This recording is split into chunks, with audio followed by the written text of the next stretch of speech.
Welcome to the second panel of the series, Facing Differences, Residencies Beyond the Art World. My name is Emmanuel Ortega. I am a visiting assistant professor at the University of Illinois at Chicago. And I just want to thank Paco, Nayeli, Chris, and Tonali for all the hard work that they have been putting into this incredible virtual symposium. And I wanted to start with the words of Audre Lorde, because in the brochure and the explanation of the panel, there is a hint of the important words of Audre Lorde.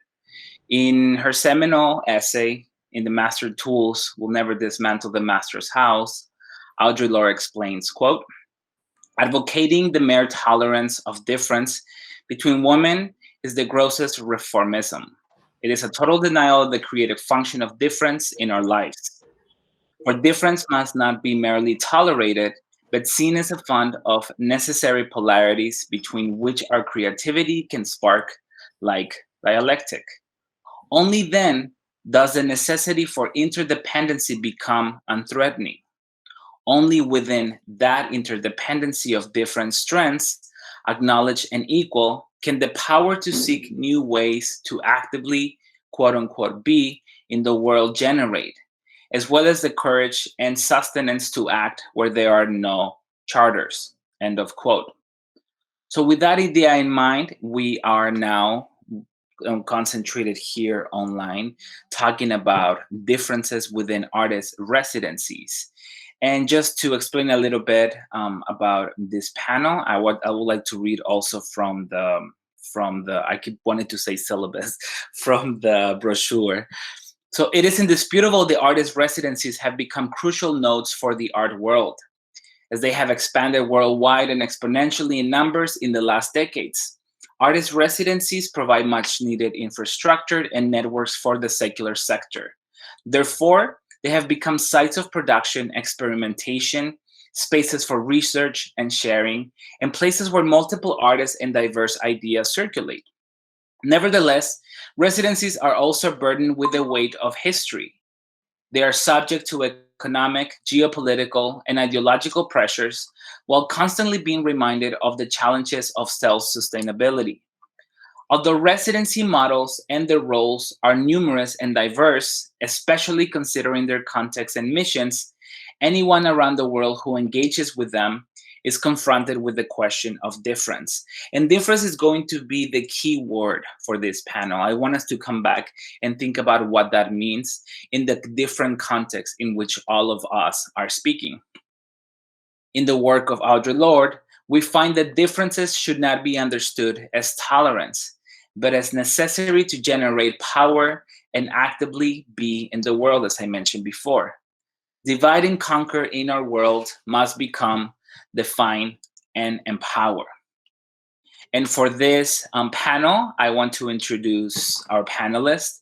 First, we have Shaarbek AMANKUL. He is from B'Art Contemporary in Kyrgyzstan, and he's an interdisciplinary artist and curator. AMANKUL holds art and art history degrees from the Frunze Art College and Kyrgyz National University, respectively. He has participated in numerous national and international exhibitions, like Central Asian Pavilion at the 51st Venice Biennial, also in the second Singapore Biennial of 2008, and others. We also have with us Kaitlyn Hamilton and Joni JUDÉN. Kaitlyn is a writer, organizer, and compulsive connector. Eager to reunite with art, nature, and a slower pace, she moved to Helsinki from New York City with her partner Joni in 2017. She's passionate about helping artists make their creative visions a reality and feels strong that artists and their work play an integral role in reflecting our realities and envisioning our collective future. And Joni is a musician, an artist, and educator. His current musical projects include Celestial Trasks, Sicilisco, and Linuisia. Also, JUDÉN runs True Aether, a record label operating from Helsinki. They both are the founders of Duo Residency in Finland. And we also have with us Jupiter PRADHAN. He is from Space A in Nepal. And PRADHAN is an interdisciplinary visual artist whose artistic expression includes performance, video, painting, and installation. His artwork deals with the social, political, and cultural intermingling in the modern times. Sometime involving both the local artist and the artisan, he works with various themes and different techniques. This leads him into organizing different national and international art workshops, art festivals, and residencies, which benefit the community at large. Thank you, everybody. Welcome, welcome, everybody. And finally, we have Francisco Guevara from Arquetopia, which are our gracious hosts. Again, thank you for organizing this. And Francisco Guevara, as you may know, he's a visual artist, co-founder and co-director of Arquetopia Foundation. He specializes in Lebanese ethics applied to the design of transcultural artistic projects and the analysis of performativity in contemporary art practices. Thank you again to everybody. And before we begin, I want to pose a couple of questions so we can think about them as we listen to your presentation. So in a way, the questions are going to be the framework of how do we think about your presentations. And then later, after we're done, we can come back to them. Everybody's going to have approximately 10 minutes to present, and I am going to time you right here. And I will give you a heads up when you have between 2 minutes and 1 minute. If you go over the time, it's no big deal. It's not like I can properly punish you from far away, so everything will be fine. And then after that, after we're all finished, then we can come back to those questions. So if you already have ideas about those questions, we can go ahead and start our conversation. So first is, what is the function of residencies as spaces where communities intersect and negotiate difference? How can we achieve sustainability without sacrificing our ethical commitment to our communities? Also, how can we negotiate learning spaces and foster activism when the principle of residencies is precisely the space where differences meet? And finally, the question that I want to pose is, how can differentiating, to think about it as a process contingent to the development of local histories, allow for ethical encounters and artistic dialogues that can return to the communities that originally nurture those processes? So with that in mind, we can go ahead and start with Shaarbek. Shaarbek, we can start with you. And again, there's no specific idea behind the order of the presentations. So Shaarbek, thank you. So here, what is called, I made different projects from 2017 2007. All these projects, of course, and also I'm working with social projects, many projects with homeless children, everything. So you can see, but I want to start with the main project, what I am doing now at the moment, which is present. This is a nomadic art camp.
So, and here it is, for example, also different book what I publish. So you can click here, for example.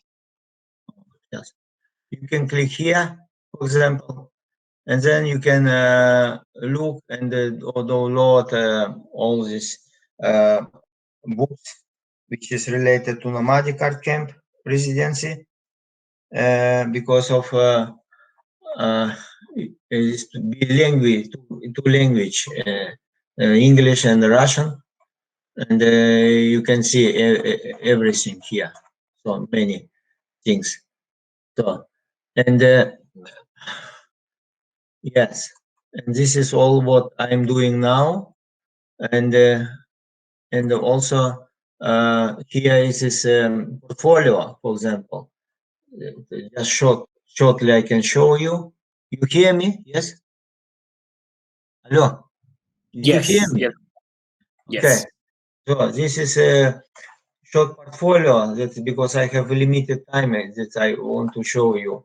Where is all these catalogs published, and every year I'm making from 2011 start, and people coming from different countries, and they're making what, for example, here was people from Kyrgyzstan, Tajikistan, Kazakhstan, Turkey, Mexico, France, Spain, and Japan. So, and this was 2011. They put together yurt, and they're making this first workshop together.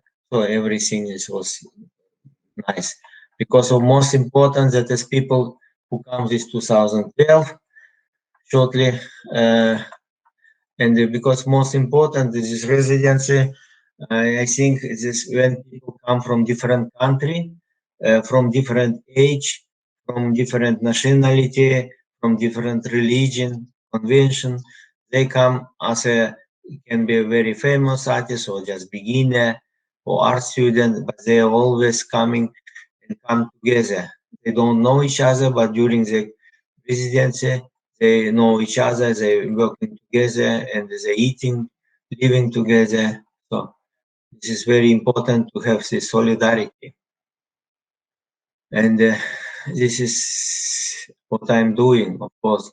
But yes, in always I found different places, not only one place, this mobile place, because we are, I'm from nomad culture. Kyrgyz people is nomad culture. Then we always traveling in put yurt in different places. Which this is yurt how making. For 1-2 hours you have already house where you can sleep, and so no telephone, no internet there, and but you living like 100 years ago in peacefully with nature, and so this is what I'm doing now. And this is different exhibitions after nomadic art camp, which is was in the National Art Museum in Kyrgyzstan, Bishkek. Yes, this is. And now I'm making some new residency program, fixed residency, where artists can have possibility to stay from one month till 1 year. Yes, this is also important. That is, we can have this possibility for the artists from different country, and we can partly support these artists, of course, and so on. This is what I'm doing here, for example. We can move forward, and then we can come back to Shaarbek, and in the question section of the panel. So why don't we continue with Kaitlyn and Joni, and tell us a little bit more about the work that you do. So yeah, we are, my name is Kaitlyn again, and this is Joni, and we are the co-founders of Tuotua Kulturitila and Residency program in middle of Finland. And just to give you a little bit of an overview of the timeline. So we just opened to the public 1 week ago, and we closed our first ever inaugural open call 2 weeks ago. We acquired the facilities at the very beginning of this year in January, and then it was only in October that we sort of came into the understanding that a residency was the project that we were trying to build. For us, we've been living, so we're married also. I think that's an important detail for you to know. And we've been living our lives in cities, our entire adulthood. So Joni lived for almost 15 years in London before moving to New York. I was in New York City just under 10 years before we then decided to move to Finland. And our desire to move to Finland is very similar to our desire for creating this project, which was at the underlying proximity to nature. And how we found, or the space itself where we're operating really informed our entire idea of building a residency program. So the first piece that we knew is that we wanted to leave the city. We were living in Helsinki, Finland's capital city, and we'd known for a while that we were trying to relocate to a more rural setting, surrounded in nature. But the challenge was that we didn't want to isolate ourselves and live a life of solitude. That wasn't the plan. We're also, Joni's an artist.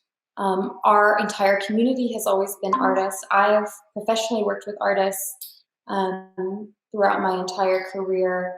So having a rich cultural environment and community was very important to us.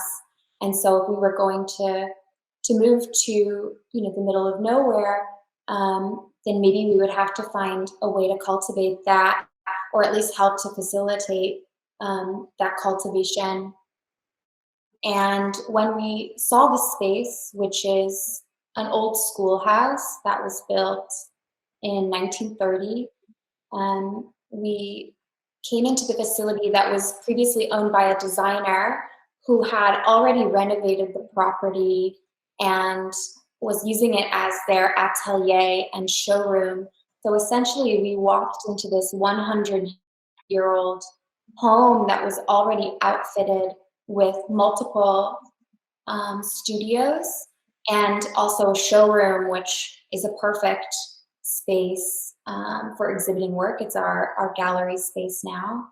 And that was really when everything clicked into place and we understood that a residency program was what we were going to build, and the space itself really informed and solidified that decision. And then the surroundings, middle of Finland is the Lake District. So there's bodies of water everywhere, really lush forests everywhere. There's a national park in Joutsa, Finland, where we're located. And nature was an important part of how we began this journey in the first place. So we knew that one of our priorities as a residency program would be not only offering the artist proximity to nature, but to prioritize environmental humanities as a whole. So when we're working with artists on project basis, or those who are applying for the residency or exhibiting work with us, we're really trying to focus on the sort of area of environmental humanities. So ecological art and research, for example, permaculture, and also public interactive works are very important for us. We're an independent nonprofit organization, and our residency program, which will begin in July, is very small scale. So we host up to 3 residents at a time. We don't require any commitments of our residents to produce work during their stay or to realize any projects necessarily. We aim to just provide the optimal conditions for artists to reconnect with themselves, other creative people, the wider public, and of course, nature. That's really our goal. And yeah, I guess with the space itself, there's like what we also or what we provide is the space where I think like a lot of artists they're going to come to stay with us from cities. Maybe there's like studio spaces like tight. So here it's just that the space allows. There's so much of it that I think it'll just like lead projects as well. Like artists will have like just a different kind of a setup to work with, and it'll just that's a big part of it as well. Yeah, it's a radical difference coming from a really dense, high anxiety urban environment into this, we're talking almost complete silence. Depending on the season, it could be only daylight or only darkness. And that just is a blank canvas, and you really experience your whole nervous system expanding once you are in a place like this. And that was something important to us, but more important to share with others. And we think that the theme of this panel is really perfectly aligned to us as well. The question of the role of residencies beyond the art world, where we're not really from the art world at all. And we see a residency program as, a viable framework for an alternative way of living and a way of, creating more cohesion between art and living, and really just more cohesion within, life in general. What we've kind of designed, which is an experiment and one that we're, only at the very edge of beginning, is to create sort of this ecosystem that supports itself. And the goal is to have all elements be really leading back to a self-sustaining whole. Another really important aspect of this project for us was because we lived in cities and we saw how dramatic gentrification was really affecting the neighborhoods that we were living in our surrounding area. Although it's very different moving into a rural area, so we still wanted to take the same amount of care coming from a city to a very small town. So it was important to us to meet with the city council, let them know who we were, what our intention was, try to understand any needs that were present in the community. We joined the village association so that we could find ways to get involved with the community and, just lend a hand for local projects like cleaning up a public beach or, raking leaves when the season calls for it. And we also made the decision to continue to run a small cafe in the summer. That was what the previous owner had been doing for 15 years, and it was something the local community loved and was familiar with. So now we continue to keep that open, but what we are doing in addition is showing artwork not only in the gallery space, but also in the surrounding forest and the grounds, inviting the local community to come and have a coffee and enjoy, the sunny weather, but also to come in and maybe see some art and have a conversation about some ideas that maybe they wouldn't have been, invited to explore otherwise. Yeah, it's just like that exposure that we want to provide to the local community, and there's also like in this region there's a lot of like summer travelers, people come here like through this sort of region, and it's just just exposing them to just different ideas, different ways of living, and some I don't know might seem quite radical, but like then you can also like enjoy the cafe, so it doesn't feel too like alien or. We try to be very easily approachable in everything we do, and try to really keep the space as a public space as much as we can. Of course, when the residencies begin, we're going to have some like the artists are going to have privacy, of course, but that element is very important to us. And public programming in general, so offering not only free exhibitions but free workshops, performances, hosting open studios for artists who are happy to share their process with the public, and just try to really create a space where dialogue is happening organically and often. And we hope the project will serve as a beacon and as a place off of the internet where information and ideas are shared and exchanged and stored. And should we go through some of the slides? I mean, I guess some of we have actually an artist staying right now who's doing 4 workshops with us. The first one was yesterday. Arlene Tucker is the name of the artist. Yeah, and she's doing workshops that are open to the public, and we already have locals coming in, and that's gonna be. Yeah, and for us, if we're moving to a community that's only a few thousand people, and 3 or 4 show up and are very excited that we've arrived and that we are sort of providing this offering, and it's only been a few weeks, then that's a great sign. And we're just excited to see how it continues, and our plan is to really listen as much as we can, not only to the people who are living here and to the artists who come, but also just to continue to listen to this space, because it's really been guiding us this whole time.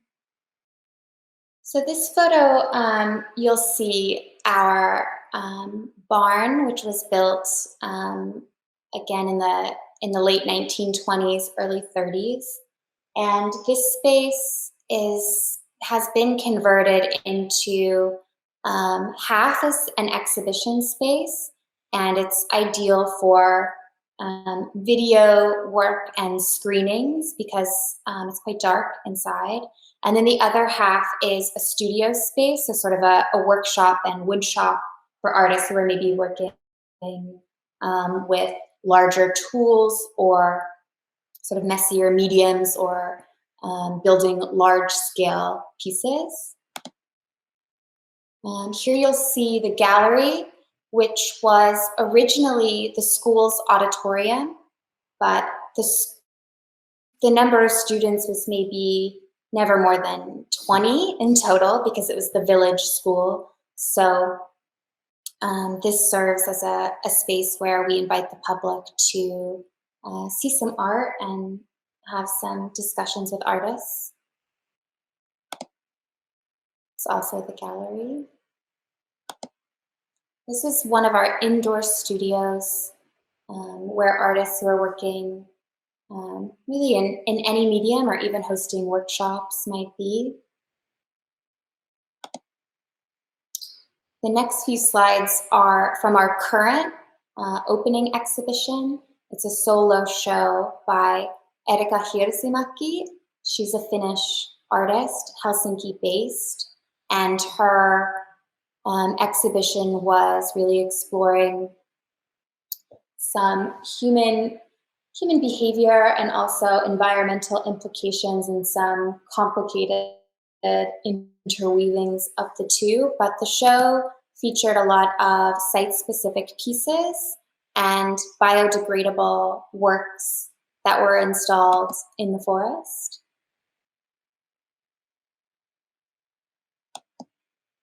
And then this is just a photo of the summer cafe. And, you know, Finns are known for being quite reserved and quite shy.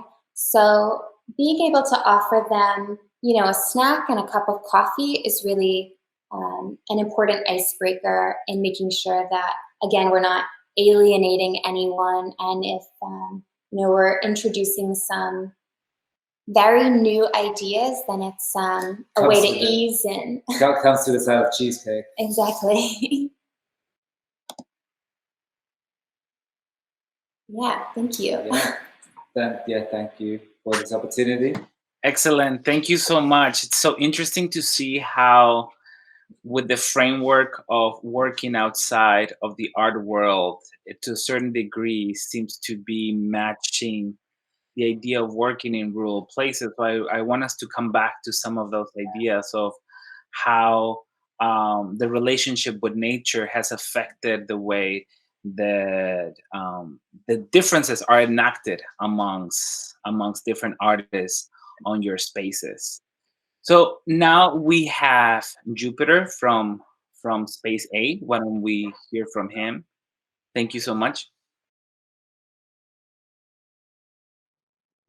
Thank you, Emmanuel, and thank you, Arkapotia, for the Topia for the this invitation and the lovely program.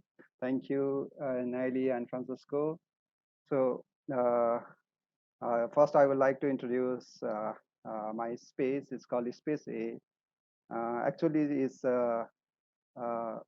artist initiative. As I'm an artist and the founder. So it's a very small place, like Kaitlyn said, we also can only host only 3 artists at a time. But if someone wants to come in a group, so in that group we can host. In that case, we can host 8 people in our space, and we have a small, very primitive studio. And we try to make it like a very folk content. We try to add in that studio. So I didn't have the photo of the studio. So and we established this in 2008, and we were doing lots of things that time, because that was the time that we are trying to start some movement in through the art. So it was very hard time that time, like in between 2000 and 2008 till 10, you can say. Now it's more easier time for the residency and everything in Nepal. So in what condition we start this residency? To know that, it's better to know about the little bit history of the Nepal. Maybe it's very new for all of you also, because most of the world, they don't know where is Nepal and how is it, how it looks like. So if you get a little bit history, then it will be easier to understand how and why we start this residency. So I will go through my presentation here.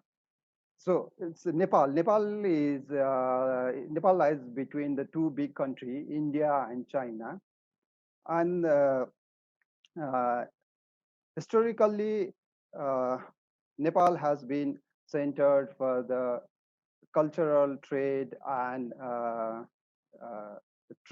cultural exchange between China and India. So you can see the mixed culture between India, Aryan culture, and some Tibetan culture in Nepal. So when we are talking about the Nepal, mostly we are talking about the Kathmandu city, because the other part of Nepal in the ancient period, there was we don't have any evidence or any history. Like in the first panel, I heard that there is always the hidden side of the history that never been written or told before. So we have lots of that cases in Nepal, but we can see the lots of movement of the people from the centuries, which leads the acceptance, adoption, and the diffusion of the diverse ideas and the culture in Nepal. So uh, uh, we can, in the sense, we can say that this is the meeting point of 2 different culture from Sino-Tibet plateau and the Indo-Aryan side. So you can see unique diversity here in Nepal. The Nepal's the total land is not that much big. It's only 150 thousand. Sorry, 150,000. Here I wrote the mistake. 150 1,500 square kilometer. 150,000 kilometer. In between that area, in between the area, 30 million people are living, and there is 125 ethnic group speaking more than 18 different languages. So you can see how diverse we have, how many different ethnic group and the language we have. So we have a different culture, but it's never been written in history. So it's very difficult to figure it out what was going on there, what happened in past there. So we have very few evidence, and history have not been written. Only the history was written about the Kathmandu only. So Kathmandu was the main place for the Newar community. You can see lots of development from ancient period till now, centralized in Kathmandu. So whenever we are talking about the history of Nepal, we are talking about the history of Kathmandu. And Kathmandu was the center point of this two culture, Indo-Aryan culture and the Tibetan culture mixed in Kathmandu. So you can see lots of things like lots of historical site, ancient temple, different architecture, and different spiritual things, symbols, iconography, and social, political movement. So lots of things you can find in Kathmandu. So entering in Kathmandu is like entering in open museum or going back to the history. So if we have to divide this history according to time period, it's not very long. We don't have that much evidence what happened that time. It's we can only make the tentative figure like 4th to 9th century. There was Lichivi kingdom, so Lichivi dynasty we are saying, and this Lichivis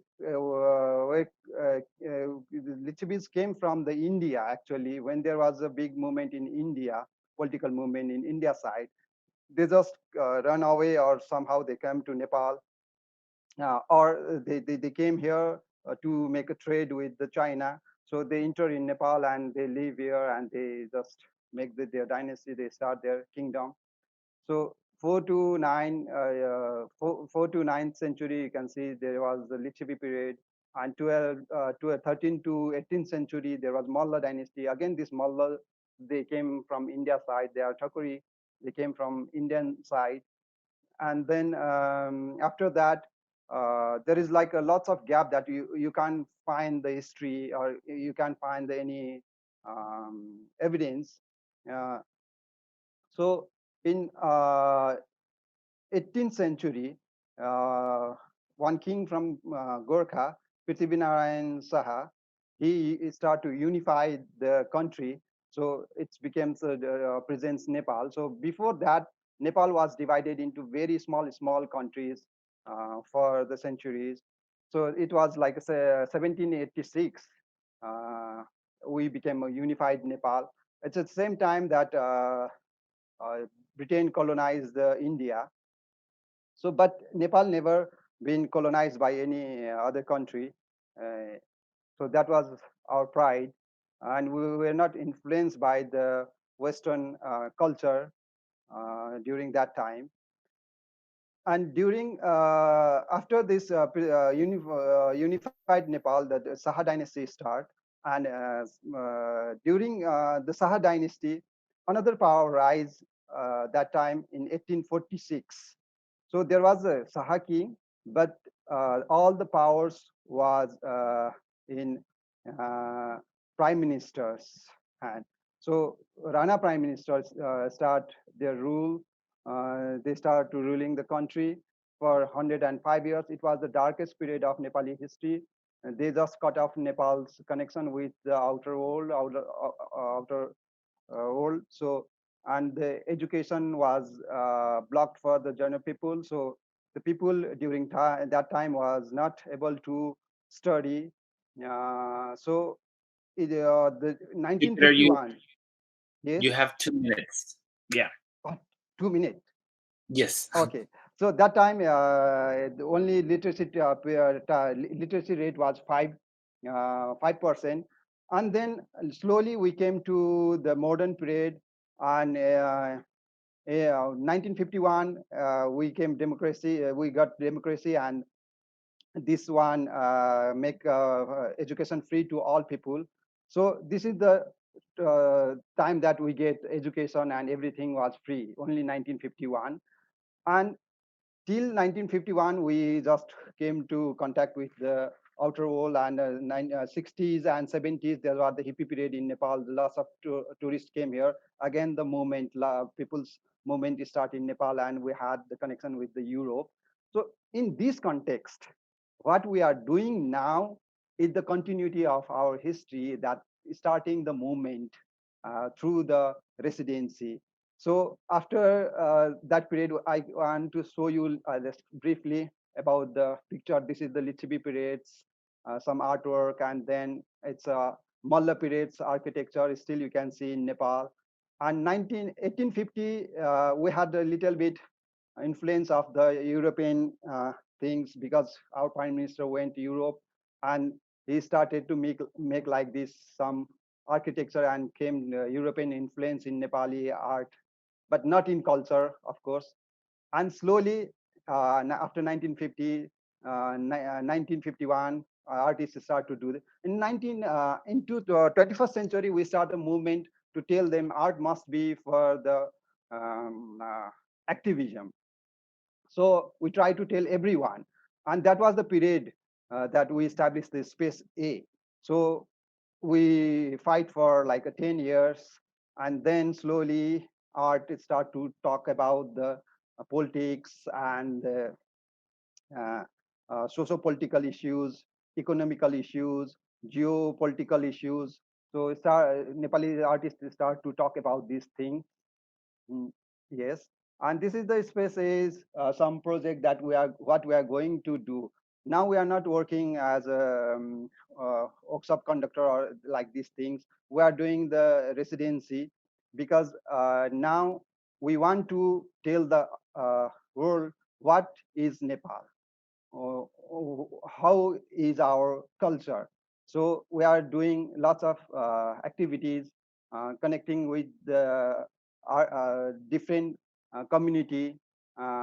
We want to make our space A as a art hub, working like a bridge, so we can connect two different ideas where people can exchange their and share their ideas about the culture, politics, geological condition, and all these things.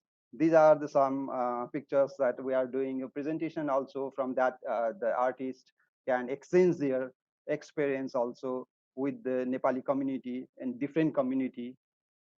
So these are the works that we are doing during our residency. Okay, that is the end of my presentation. Thank you very much, Jupiter. This is very interesting, because when you were talking about Kamandu being this meeting place of different cultures, it reminds me a lot of how people still think about Mexico, but in a completely different way, because our ideologies about our surrounding identity have a lot to do with colonization. And you were mentioning that the pride from Nepal is the opposite, that have not been colonized. So that's something very interesting to think about. Thank you so much again. And now we're gonna hear from Francisco Guevara. Yes, thank you. I am actually filling in for Pooja SOOD, so she'll be joining the symposium later on in a different panel. And I'm also very interested in all the presentations and the themes that intertwine with our residencies.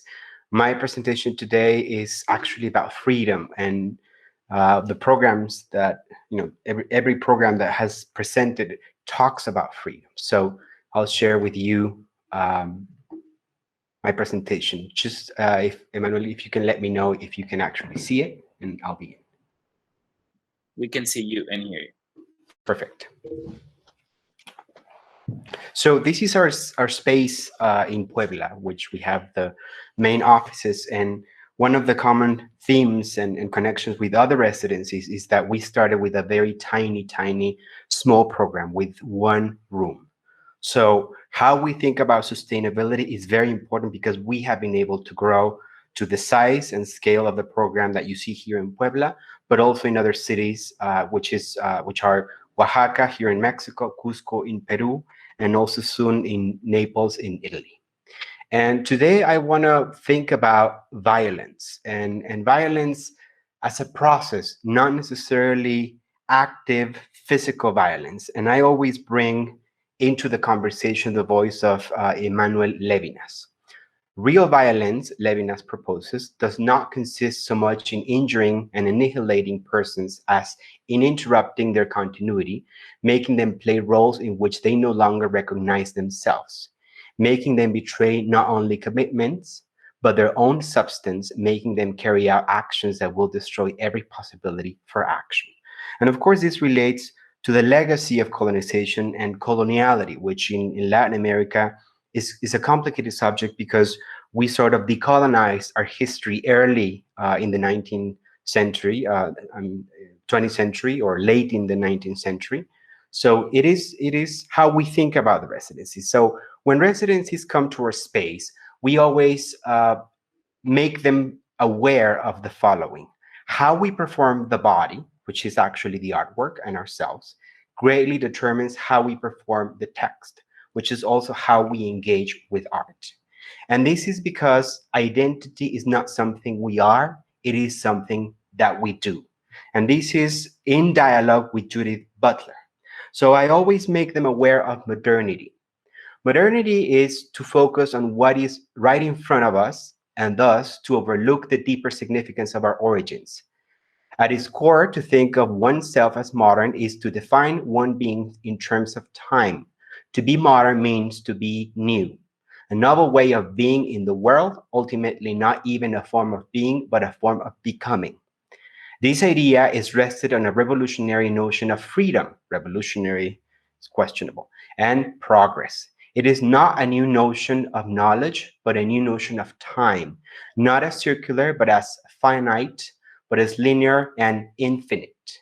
Through the application of the proper scientific method, free humans could become masters and possessors of nature and thereby produce a more hospitable world for themselves. And this is from Michael Gillespie, and he's actually questioning the idea of freedom.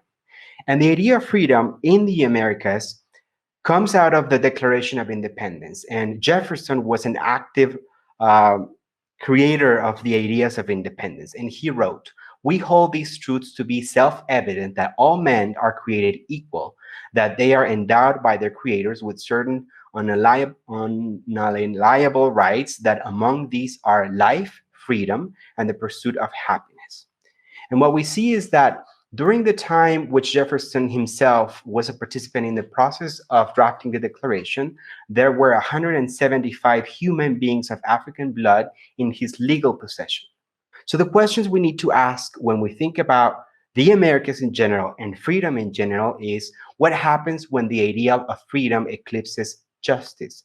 When freedom breeds injustice. And this is an extraction from Linda Bolton's incredible book, Facing the Other, Ethical Disruption and the American Mind. And this is an image that I found today in Hyperallergic.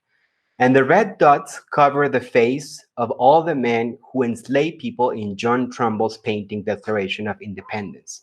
You can see how many men with red dots are identified and were slave owners. And in contrast with that, after the Declaration of Independence, this is, and I extracted this also from Ariane Parsa's Twitter. The founders with red dots are the slaveholders. The founders in yellows are the only ones who freed all the peoples they held. So what we see here is how does that relate to Latin America? And what we see is here is the process of independence going from north to south, and the legacy of Jefferson has had an enduring effect in the region in Latin America. And his Republican principles became institutionalized and inscribed in most Latin American constitutions and governments. Jefferson was frequently critical of other independent movements, therefore in Latin America, of course, and he believed it would be better for Latin America to obtain freedom by degrees only. He would continuously express his doubts on the capacity of their people to enjoy liberty without intoxication. And let's keep in mind that his ideal informed every single constitution in Latin America. So there is not a possibility of thinking about Latin America as a place that is invented without Jefferson's ideals. So freedom is not something that anybody can be given. Freedom is something people take. And this is from James Baldwin.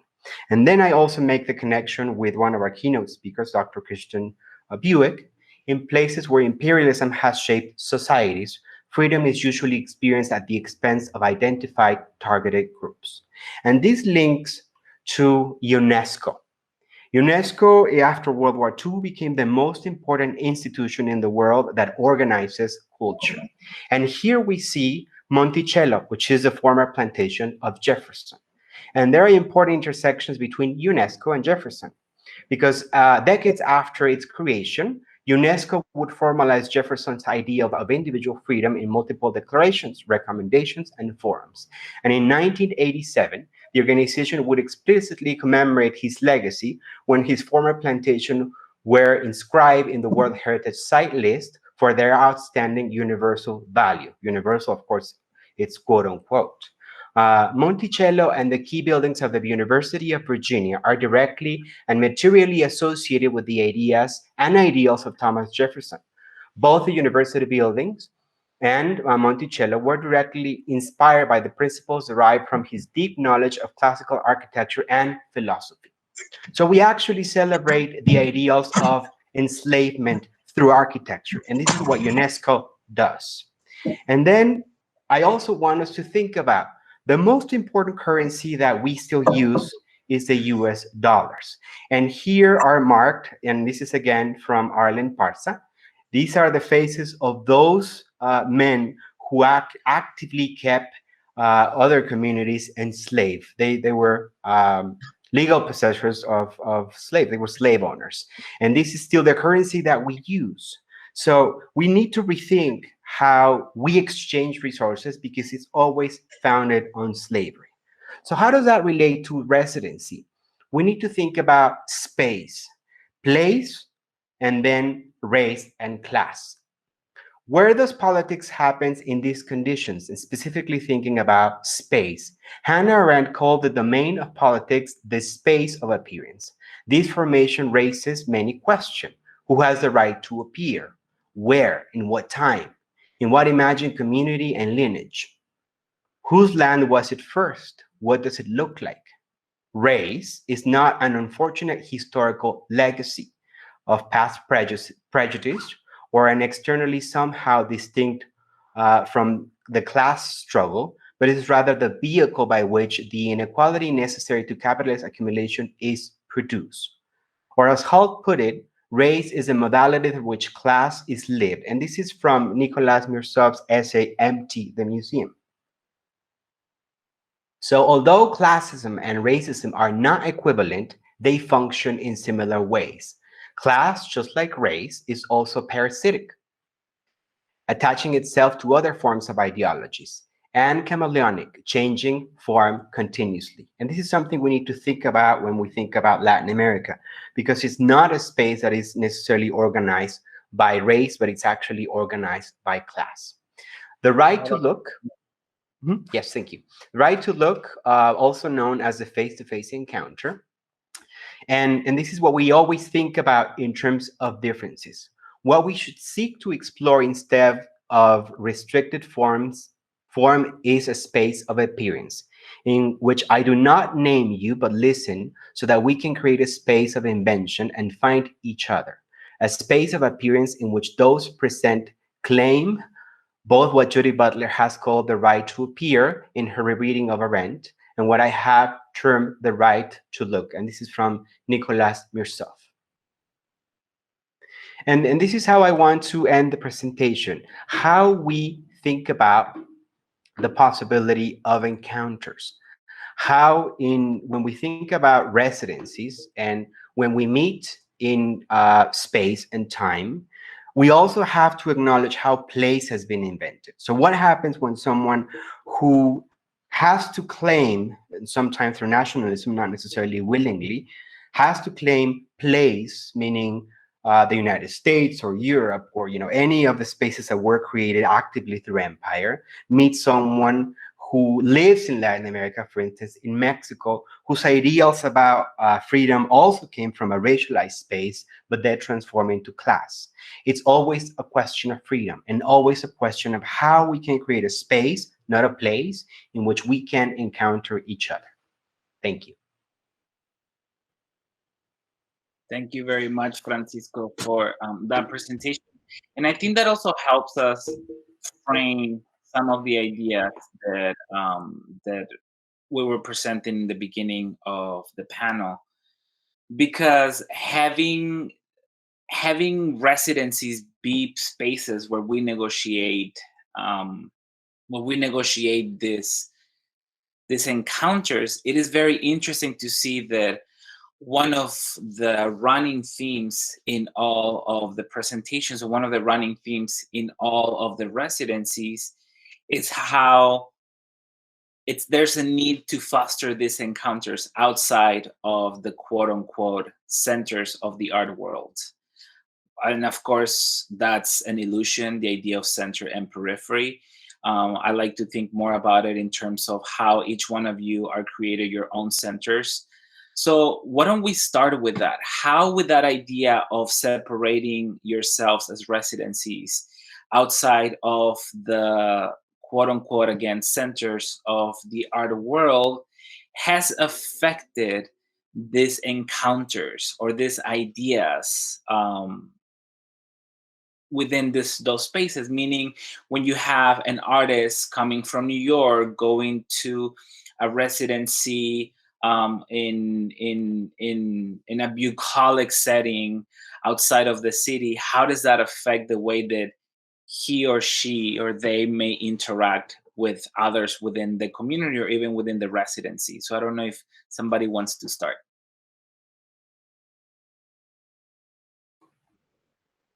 Yes, I think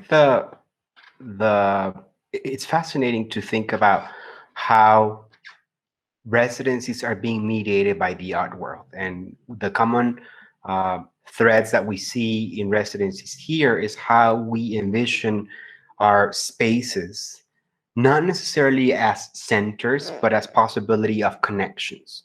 And as we see in each one of the presentations, from the idea of a summer cafe to the gallery to even the history of that space that was a school with Tuo, all the way to thinking about nomadic practices and how it is intertwined with a possibility for freedom to understand community, for the community to understand itself, all the way to space A, when it clearly presents the history of Nepal, is this possibility of rethinking space and time, not necessarily place, without the mediation of the art world. Because the art world, what it does is it regulates these relationships. And as we're seeing in many residencies, they move the expensive aspect of their programs that entails, that infrastructure is necessary into residency spaces.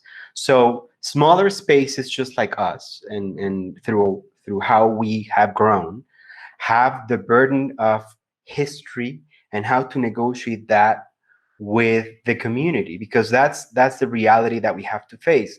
The art world is pulling in one direction when we are committed to the needs of our communities in many different ways.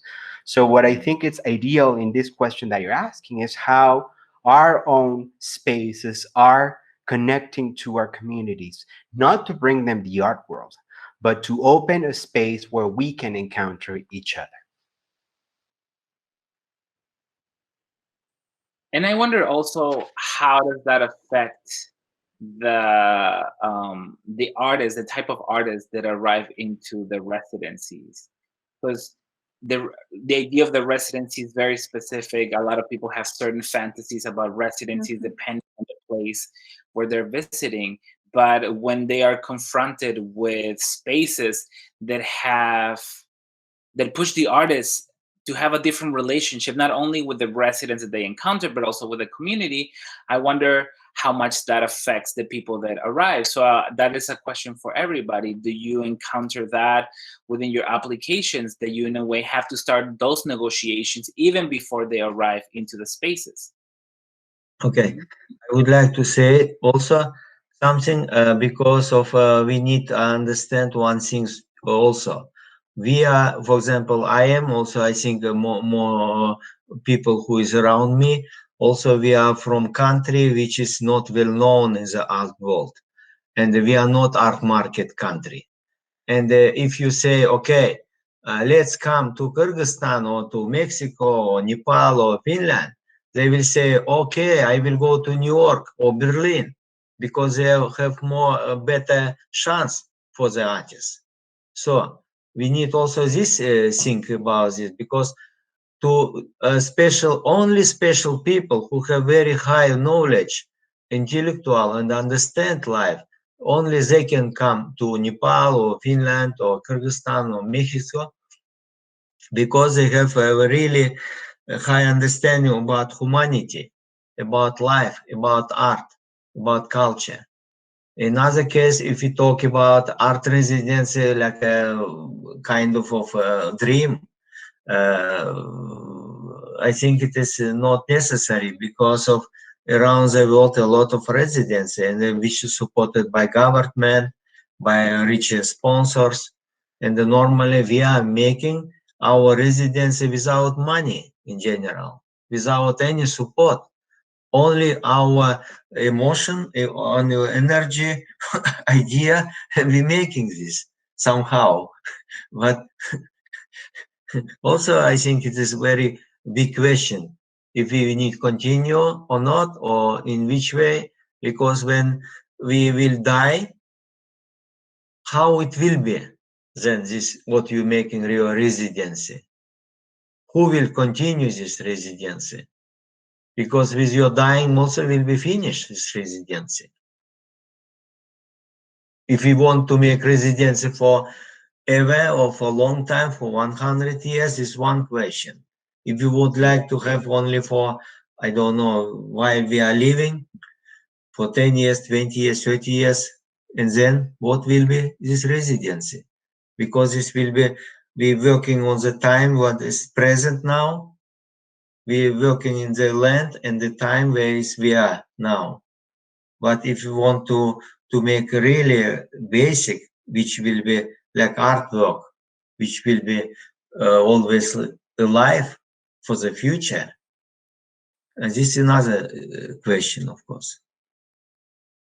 So with that light in mind, I wanted to ask both. First, I wanted to ask Jupiter if you have encountered similar ideas of artists arriving with a preconception of what the art world is, and to Kaitlyn and Joni, what are some of the expectations as a early and young residency to the type of artists that you will be receiving? And we can start with Jupiter and then with Kaitlyn and Joni. Yes, I agree with Shaarbek. First, people's choice will be the developed country, not like Nepal or other country. But those who are coming to our residency are very special people who wants to know about the culture, who wants to know about the history, who wants to know about the human development.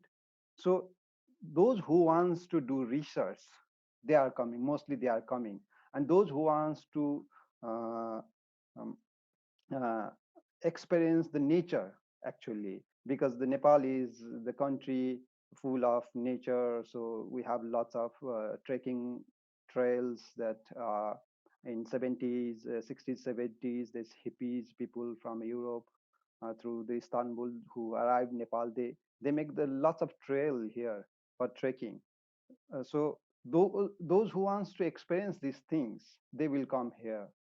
And of course, sometimes we are facing the problem like they will come and they will say, it's not my type of residency. So sometimes they are feeling like this. And actually, what we are trying to do is, we are not trying to make something like very luxurious residency. So lots of people can't afford for that. Yeah, because we don't have any funds coming from anywhere. So we are generating our own funds, and we are believing in collaboration. Like we don't have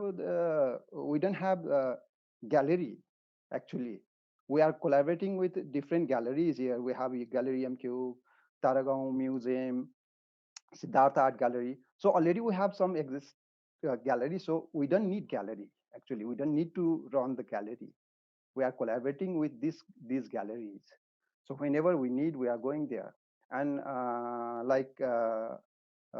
Emily also is running the cafe, summer cafe. Yeah, we have also summer cafe. We have also cafe, but it's not ours. We are collaborating with the cafe. So my brother has a cafe in same compound. So whenever people are coming, they are going in that cafe and they are interacting with the people, those who are coming in that cafe. So in cafe, you can meet the different idea, or you can share with the you will encounter the different idea in or experience in the cafe. So we are believing in that collaboration. Like we are centralized in Kathmandu, it's an urban city, and I'm forcing my all the friends who are not living in Kathmandu, who are in remote area, we are forcing them to make 2-room or 3-room. Let's start residency. We will collaborate. I will send my artist to you. Let's make one connection. So I don't need to go in all this community. My friends can help. They can bring this resident artist to that community outside the city. So I'm trying to make the connection with all these people, and just forcing them to start residency place. It's not expensive things. Just make 2-3 rooms. We don't need luxury rooms. We can start with our own home also. It's a space, you know. You don't need like a permanent place like this. And we are working for the present. We are not thinking about the future. When the question of future is like Shaarbek already told, like I'm answering, though this space is established in 2008, now it's 42 years old, because I am 42 years old. With my death, this space will die. So we are not thinking for the long future. We are thinking for the present. So what we can do is in present, not in future. Kaitlyn and Joni, do you want to add to that conversation?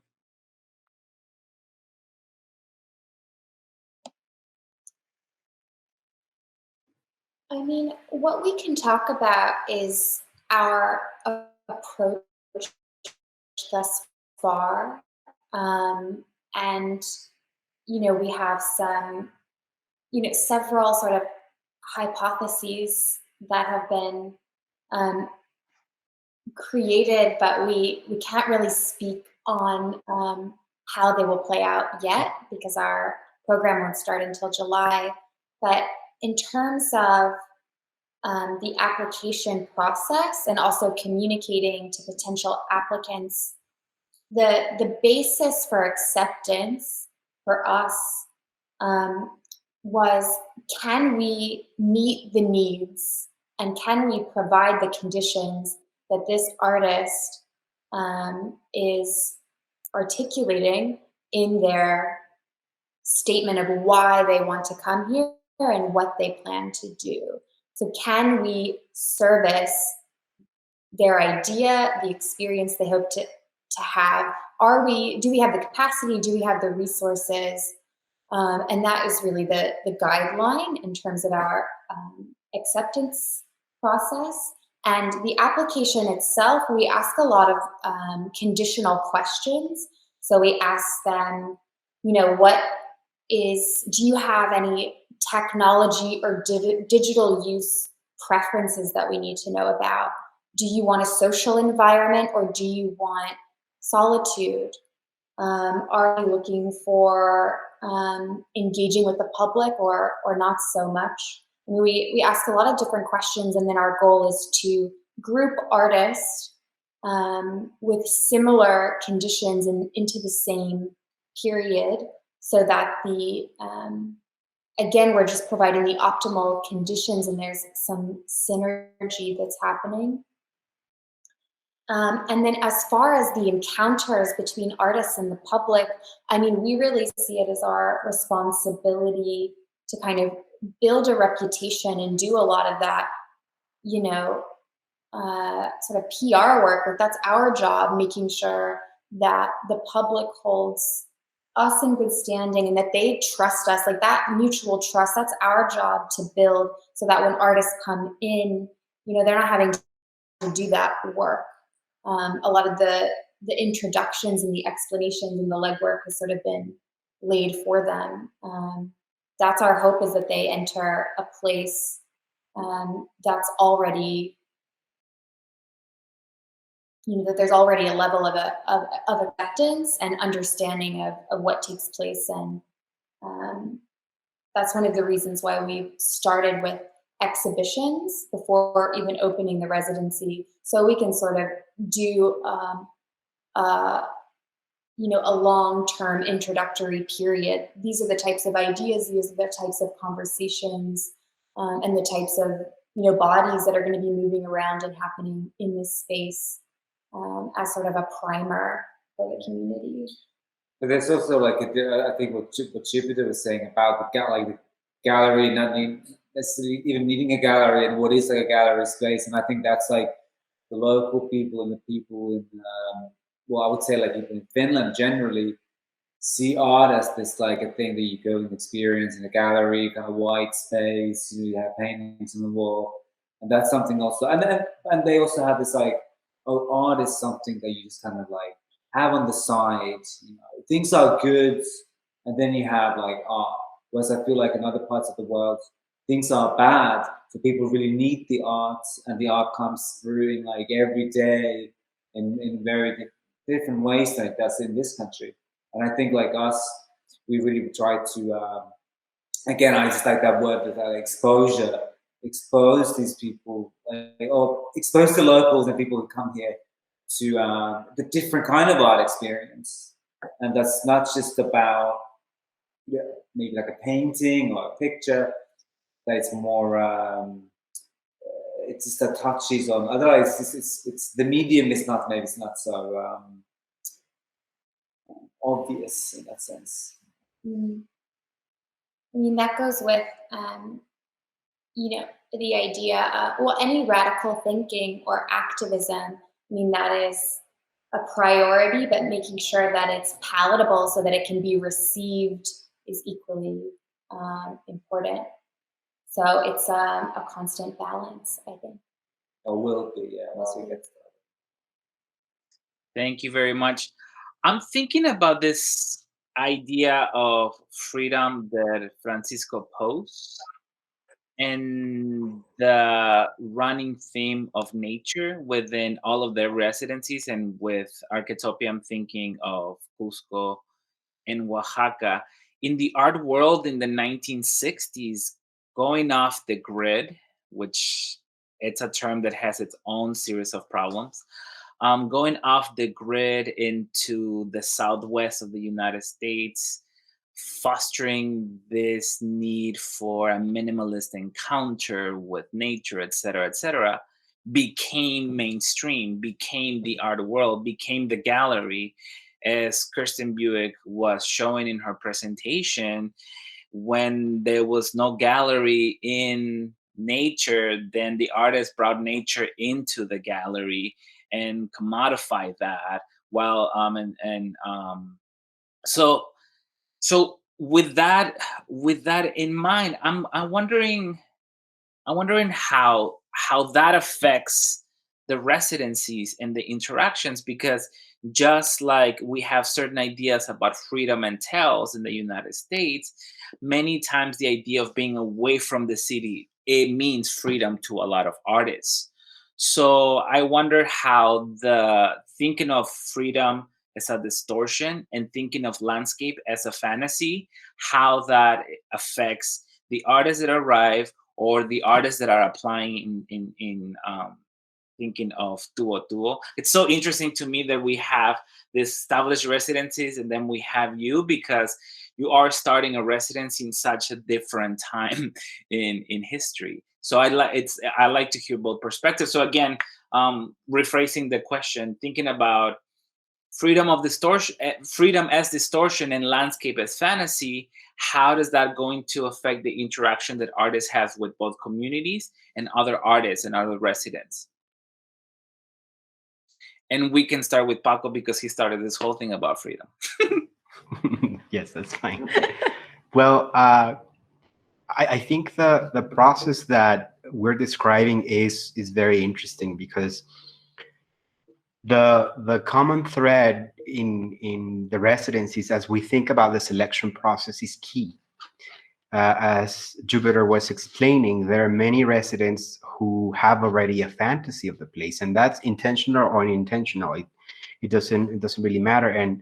And this is, I also link this to Emily Jasir from the first panel, the previous panel that we had, when she says, and she thinks about residencies as failed, as residency projects as having the goal for them to fail, meaning allowing artists to make mistakes, allowing artists to find, allowing artists to not necessarily this vision where they create a masterpiece. And I'll give an example. Many years ago, and this reaches all the way, connects the threads of nature, place, fantasies, the selection process, and residencies. We had a resident who was obsessed with Frida Kahlo, of course, because Frida Kahlo is one of the most important cultural products that our national identity produces. And we have to keep in mind that, again, identity is something we do, not something we are. It's not biological. It's not about, it's not really who we are. It's something we perform, just as gender, class, race, age, nationality is one of those. And she was obsessed with Frida Kahlo, and her project was about rethinking images of her paintings through photography. And one of the important aspect of her residency to her was to go see the museum of Frida Kahlo's house in Mexico City. So we took her. And as we took her into Mexico City, she started to get disgusted by the city. And it was not as she imagined. It was not nature as a place in which she imagined Frida Kahlo lived. When we arrived to her house, her fantasy was so much all over the place that she said, "This is not her house. This is not where she lived. This is not it. My Frida is something else, or Frida was something else." And this is fascinating, because that's when our residency program changed the selection process. That's when we realized that the freedom that she had to invent her own fantasies about nature were confronted by the exploitation that we were put up, not necessarily directly, but as an imagination, as I mentioned in the previous panel, and this is why the relationship between the US and Mexico is so complicated. How the US invented Mexico as a place has to do with a tradition of war. How the United States invaded the West and then the South, all the way into Puebla even, has to do with narratives about conquest. So it is not possible to separate these relationships with how artists understand place. And this has nothing to do really with the intention. It's not saying, it's not to blame artists and say they are the problem. It's how we also need to burst the bubble of the fantasy to re-understand how we meet in space today. And just as Jupiter mentioned, we're not really invested in the future. It's only today, right here, right now, because we know that art history is against us, is intertwined with power, and it will narrate only the history of power. So this possibility, for instance, of connecting with these three spaces, four, including Architopia, is incredible because we see how we are in different moments in the process. We are in different spaces, yet we can connect to understand our responsibility and ethical commitment to challenge freedom. Because just as James Baldwin said, freedom can only be taken, it cannot be granted. It is an invention. We can say that we're all, you know, we are all born free or not, depending on the capitalistic perspective. The reality is that only space and time could allow us to pursue liberation, as Audre Lorde would also frame. So I think the key is to understand our commitment here, and that means time, and also community, in the sense that, just like Jupiter was explaining, we don't need a gallery. We have connections, and more than connections, we have a responsibility with local museums. We exchange resources, not money, resources. And in that sense, that is a conversation that is being extended to many other residency programs right now. How can we exchange resources from a tradition, for instance, that we learn in Oaxaca by opening our own rural space and understanding how landscape is so complicated, and learning how these communities have resisted by not necessarily fixing every transaction to money, but actually to understand how, when there's reciprocity, there's a possibility for change. So in that sense, just as Jupiter was explaining, our responsibility with local museums is not in building their collections. It actually in opening those spaces, those archives that are dead because of history, to make them live through the process of reinserting narratives that are missing in the official history.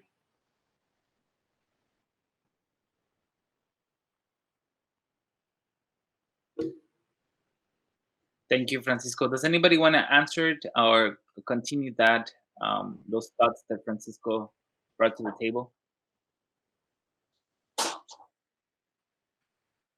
One second. I want to ask, do you would like continue this? This is idea of about residency, what you're making. Very good, very great idea. I like very much. But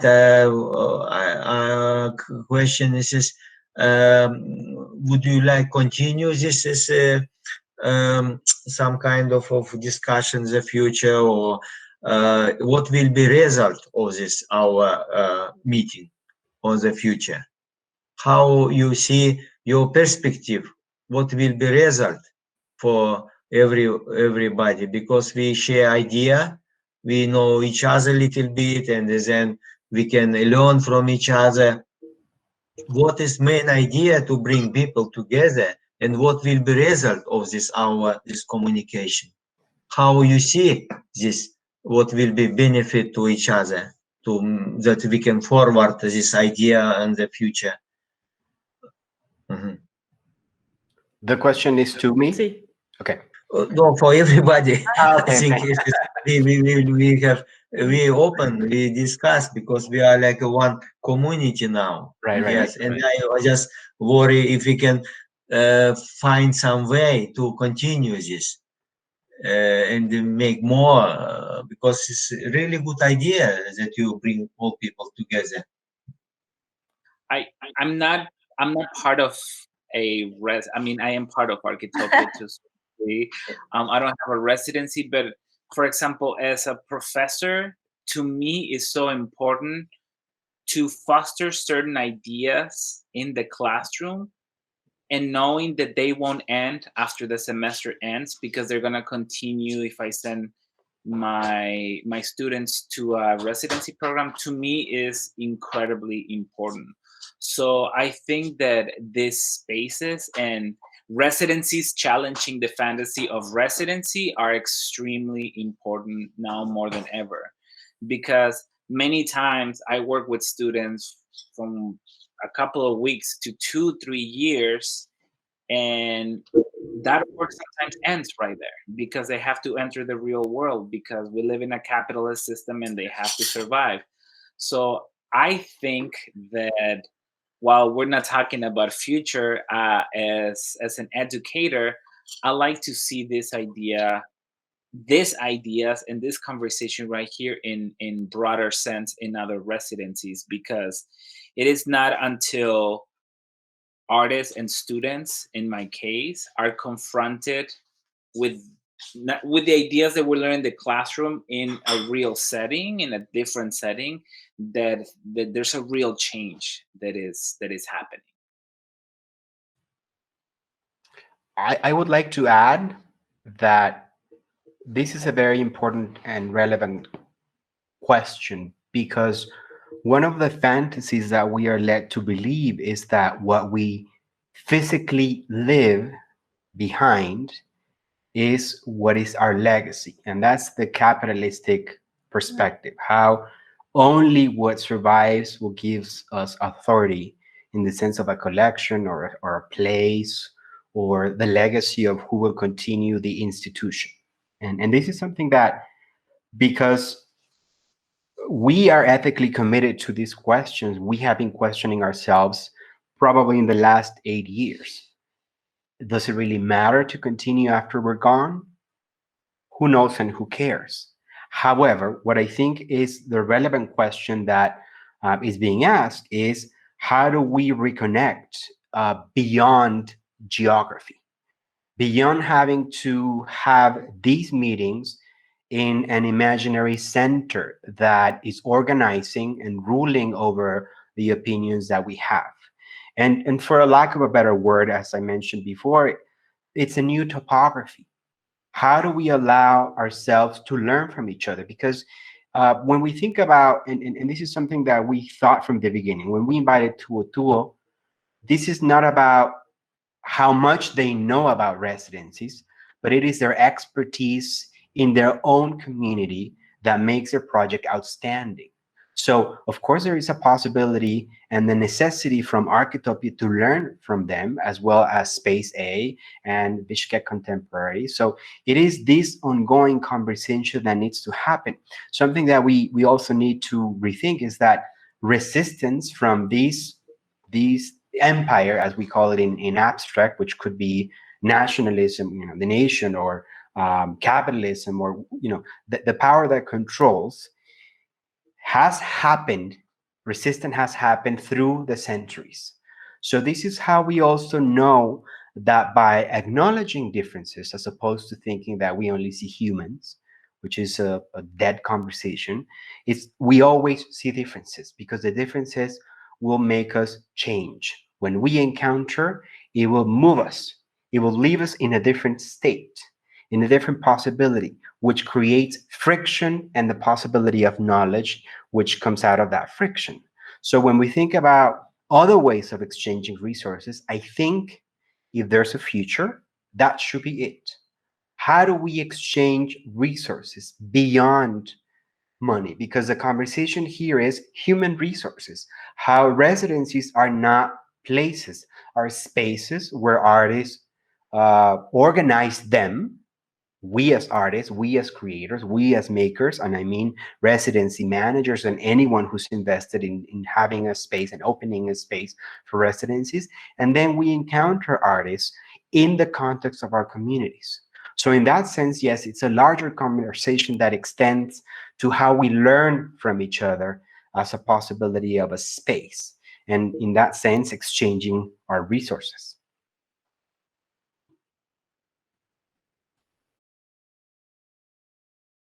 Very good.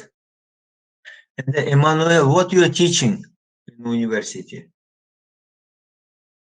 I teach colonial art history, but it's so interesting to me because I've basically been a resident of Architopia for 10 years. So I am always reminded of this idea of the importance of differences. So every year it's like a crash course for 2 weeks. And then I take that for the whole entire year. So be working beyond the art world, working beyond the residency, the possibility of future, of continuing spaces where we can think and learn about this idea of how much we need to acknowledge the integrity of our differences. I think that's a goal. That's a goal that it's been in my pedagogy since I started, and it has a lot to do with Architopia. Good. Kaitlyn, Jupiter, do you want to add to that, to some of these ideas?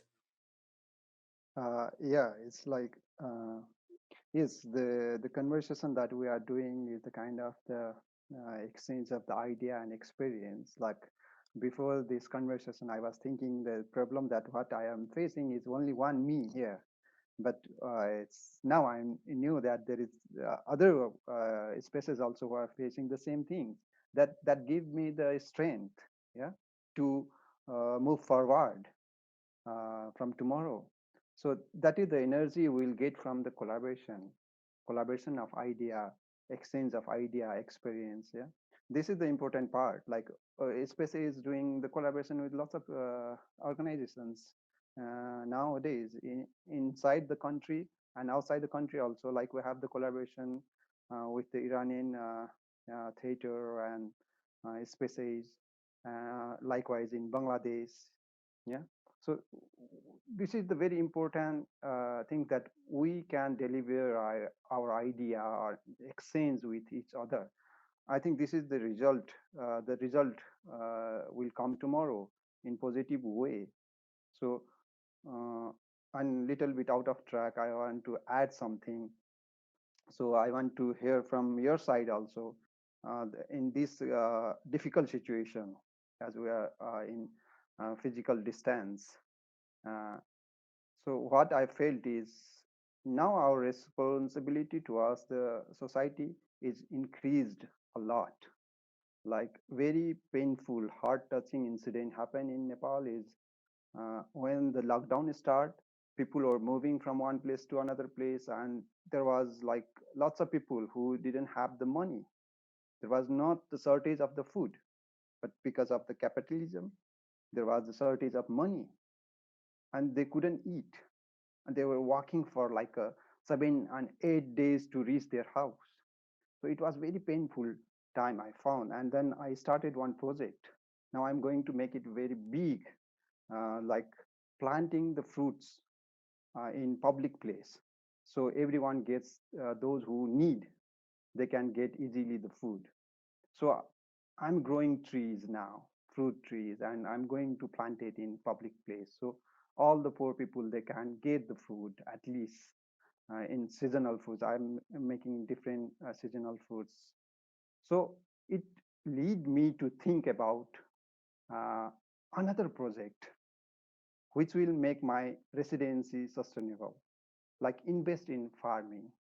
So I'm thinking, I'm planning in near future, I will go a little bit outside the urban city and make one farm, and I will involve the local community, and the resident artists also can and join them there. So in different way, I'm thinking. So what about you? What is the condition in your side, and it's affecting your thought? Are you planning for the future in different way because of this pandemic situation? I want to say that is we should continue find new way to make something in future together. Well, I guess I just wanted to say that Jupiter's project, planting the fruit trees in public spaces, like that idea is exactly why we've committed our lives to creating a space for artists, and then trying to pool resources and find out ways to make their ideas come to life. Like, we definitely believe that artists have the capacity to catalyze the thinking that's going to address the emergencies facing our planet. And we don't, as individuals, we don't have a platform or an audience or the funds to necessarily make those things happen. But in Finland, for example, there's something like tens of millions of dollars in grants that goes to different art organizations and artists all the time. So if someone comes to us with an idea, you know, in line with what Jupiter described, and then if we can, on their behalf, bring them resources or apply for funding, like that is what we are ultimately trying to do with this project. So I think, Jupiter, that's amazing. Yeah, it's a beautiful project. And more people should be thinking like that all the time, and I hope that just continues. I hope it's something that we continue to see, and thank you for that. Yes, I think for us, there's two aspects of the answer to that question. The first one is to understand that artists come here to learn. So we have found in the years that we've worked that many of the communities that were organized through the colonial period as producers for specific goods were actually left out of those chains when the process of independence happened in Mexico, and then later on the revolution of the early 20th century. So what we've done and we found out is that there's no more outlets for some of the knowledge, resources, and products that they produce. And that means textile, ceramics, glass, you know, all these many different possibilities in techniques and knowledge, more than thinking about folk art or design. It's knowledge that has been stuck, and not in the notion of progress, that it needs to be updated, but in the possibility of allowing the community to imagine its own future and their own present. So in that sense, what we've done is invert the relationship. We don't bring artists to teach ever. In certain contexts, if we know the artist, of course, there's a possibility through our art educator residency.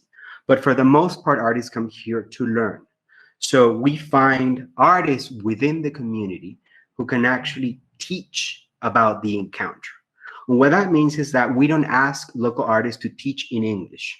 They can teach in Zapotec, they can teach in Mije, they can teach in Nahuatl. You know, Mexico has currently 68 different languages that are very different from Spanish. And the only requirement is the technique. So the artists also understand that communication is the burden on both sides, and that relationship of power, which is communication, has to be renegotiated all the time.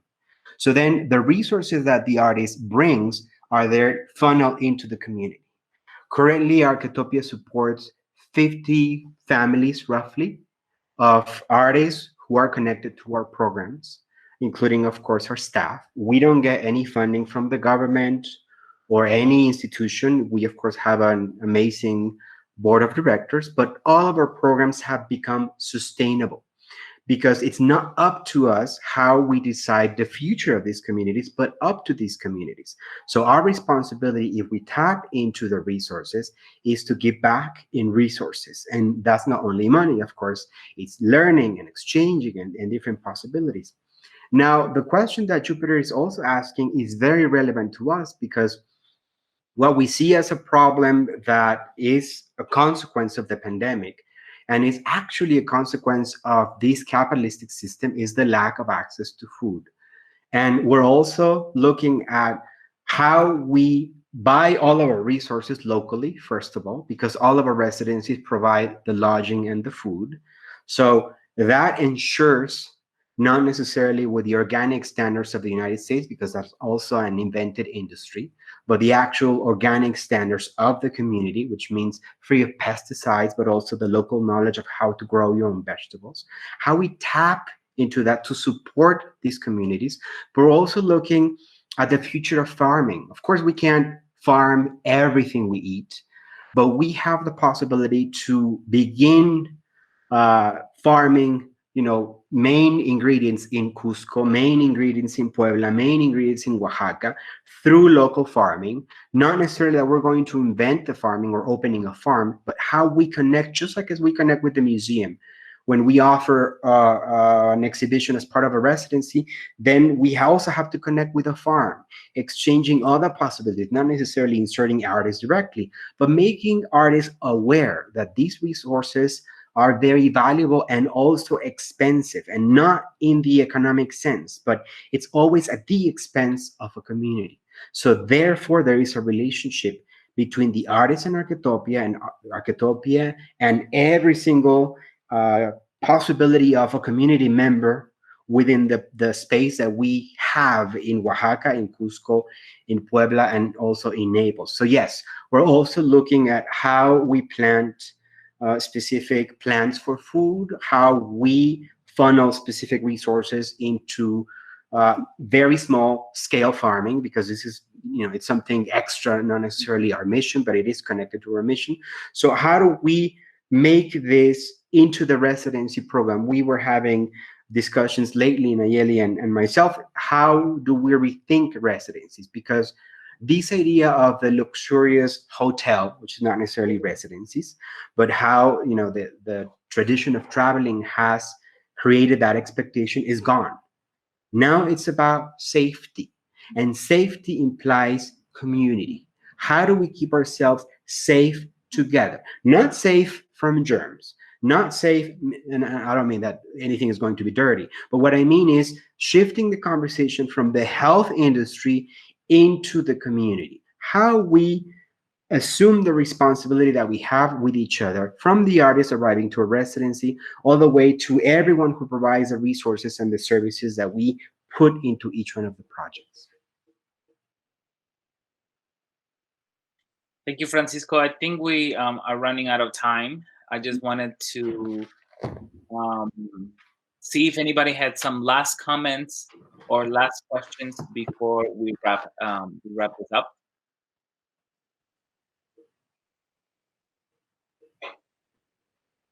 Yes, I want to say thank you very much for